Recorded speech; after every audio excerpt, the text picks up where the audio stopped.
عقل مندوں کے لیے ایک زبردست مثال. ہم تربوز خریدتے ہیں، واٹر میلن. مثال کے طور پہ 5 کلو کا ایک تربوز ہم نے خریدا، اور جب اسے کھانے لگتے ہیں تو پہلے اس کا چھلکا اتارتے ہیں نا. 5 کلو میں سے کم از کم 1 کلو کا تو چھلکا نکل جاتا ہوگا، یعنی آلموسٹ 20%، 20% تو کم ہو جاتا ہے. مگر کیا کبھی ہمیں افسوس ہوتا ہے اس کا؟ کیا ہم سوچتے ہیں کہ ہم نے تو تربوز چھلکے کے ساتھ خریدا ہے، چلو آج چھلکے کے ساتھ ہی کھا لیتے ہیں؟ ایسا نہیں کرتے نا. اسی طرح مالٹے کا بھی حال ہے کہ ہم خوشی خوشی سے اس کا چھلکا اتار دیتے ہیں، حالانکہ ہم نے چھلکے سمیت خریدا ہوتا ہے، مگر اس چھلکے کو پھینکتے ہوئے ہمیں کوئی تکلیف نہیں ہوتی. یہی حال مختلف پھل اور سبزیوں کا ہے. اچھا، ہم چکن بھی تو خریدتے ہیں، زندہ ثابت، اسی کو تولتے ہیں، تلواتے ہیں، پیسے دیتے ہیں، مگر جب کھانے کی باری آتی ہے، پکانے کی باری آتی ہے، تو اس کے بال، اس کی خال، اس کی آلائشیں نکل جاتی ہیں، تو ویٹ تو کم ہو جاتا ہے. مگر کبھی اس پر دکھ ہوتا ہے؟ نہیں نا.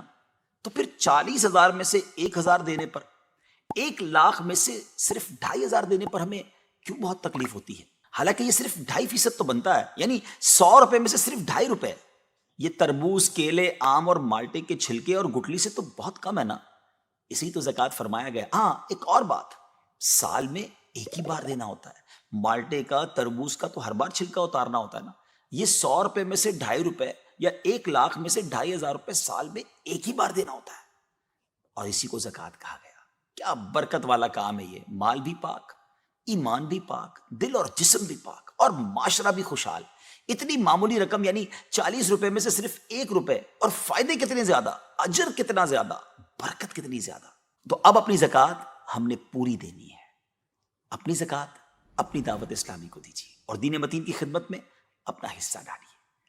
اگر آپ اپنے مال کو سیکیور کرنا چاہتے ہیں نا، آئیے ایک اور حدیث سن لیجیے. نبی پاک علیہ الصلوۃ والسلام فرماتے ہیں، خشکی اور تری میں جو مال بھی ہلاک ہوتا ہے وہ زکوٰۃ نہ دینے کی وجہ سے ہوتا ہے. زکوٰۃ روک لینے والا قیامت کے دن جہنم میں ہوگا. اللہ کریم ہم سب کو اپنے مال کی پوری زکوٰۃ دینے کی خوش دلی کے ساتھ توفیق عطا فرمائے.